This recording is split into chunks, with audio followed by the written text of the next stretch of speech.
kembali makhluk-makhluk ini.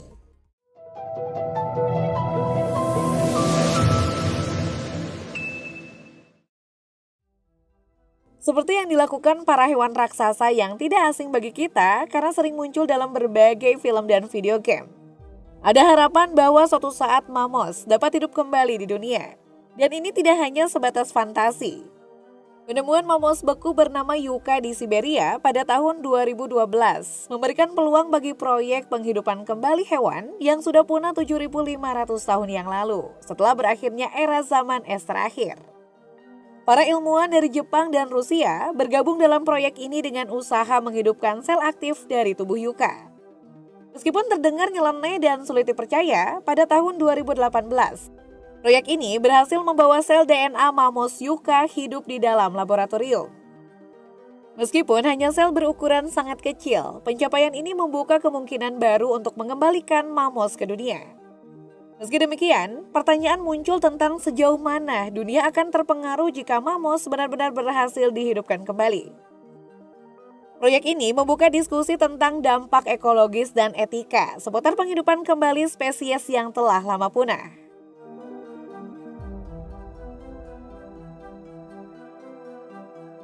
Para aktivis menyuarakan penolakan terhadap rencana ambisius para ilmuwan ini. Namun, sebuah startup bioteknologi bernilai miliaran dolar, Colossal Biosciences, justru berpendapat bahwa ini adalah langkah awal untuk penelitian konservasi. Mereka berharap dapat membantu hewan bertahan hidup dalam menghadapi krisis keanekaragaman hayati saat ini. Colossal Biosciences mengklaim telah membuat kemajuan signifikan untuk menghidupkan kembali burung dodo yang telah punah sejak abad ke-17. Perusahaan yang berbasis di Dallas, Amerika Serikat itu mengumumkan bahwa mereka telah berhasil mendekripsi seluruh genom dodo. Membawa mereka satu langkah lebih dekat untuk meregenerasi spesies ini. Selanjutnya, para ilmuwan akan memasukkan gen spesifik dodo ke dalam embrio merpati Nicobar. Mereka berharap dapat menghasilkan hibrida yang menyerupai nenek moyangnya. Proyek ini akan diakhiri dengan memperkenalkan kembali burung-burung itu ke Pulau Mauritius, tempat mereka tinggal sebelum dimusnahkan oleh manusia.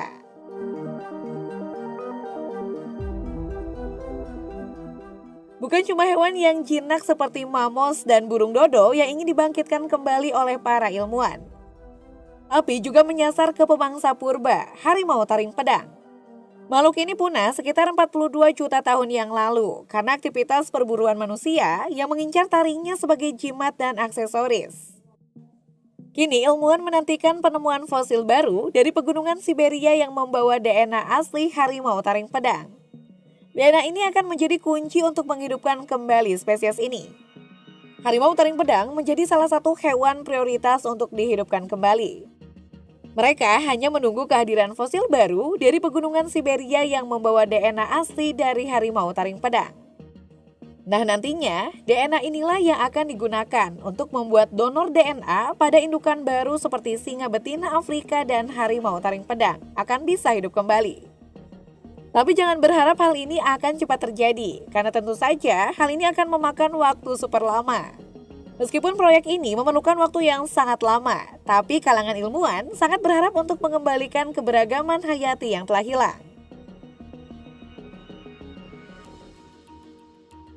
Mungkin memang akan menarik bila kita bisa melihat kembali hewan-hewan purba ikonik ini hidup kembali di habitatnya masing-masing.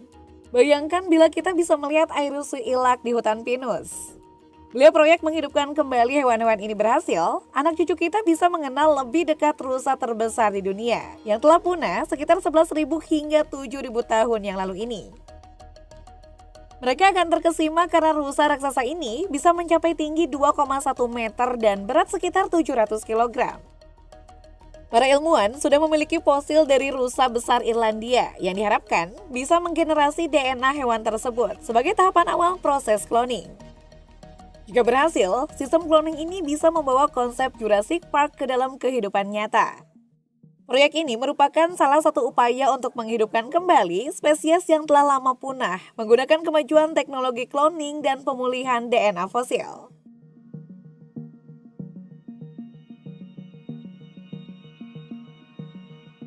Tapi tak melulu hewan-hewan besar yang ada di laboratorium para ilmuwan. Perkenalkan, ini adalah Bdelloid rotifera, organisme super kecil yang mengejutkan dunia sains pada tahun 2018.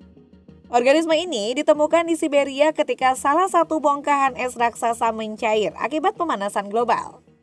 Keistimewaan dari Bdelloid rotifera adalah kemampuannya untuk kembali hidup setelah terkubur selama 24.000 tahun. Bahkan lebih menakjubkan, hewan mikroskopik ini berukuran sangat-sangat kecil, yakni cuma 20 nanometer hingga 2 mm, dan masih aktif berkembang biak. Penelitian lebih lanjut menunjukkan bahwa Bdelloid rotifera dianggap sebagai salah satu makhluk paling kuat di bumi.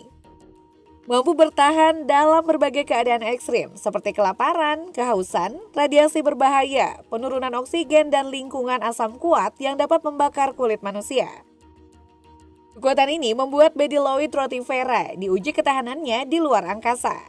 Uji coba ini memberikan harapan bahwa manusia dapat mempelajari cara bertahan hidup di luar angkasa, sebagaimana tergambar dalam berbagai film Hollywood.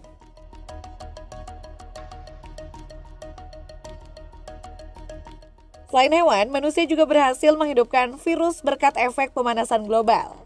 Virus tersebut bernama Vitevirus sibericum ini berasal dari bongkahan es di Siberia yang terus mencair akibat kenaikan suhu bumi. Penemuan ini menjadi bukti bahwa virus bisa bertahan hidup dalam kondisi ekstrim seperti suhu dingin yang berlebihan. Dan mereka hanya berdiam diri menunggu waktu hingga dibebaskan, seperti yang terjadi pada Vitevirus sibericum.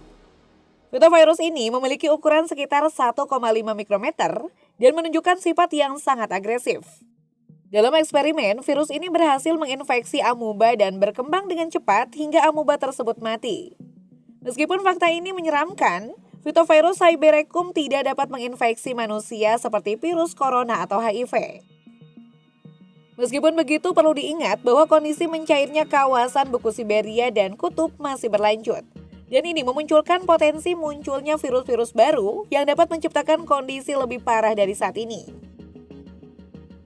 Lagi pula, upaya untuk menghidupkan kembali makhluk purba memunculkan berbagai pertanyaan etis dan lingkungan. Harapannya langkah-langkah ilmiah ini diambil dengan penuh pertimbangan terhadap keberlanjutan dan keseimbangan alam.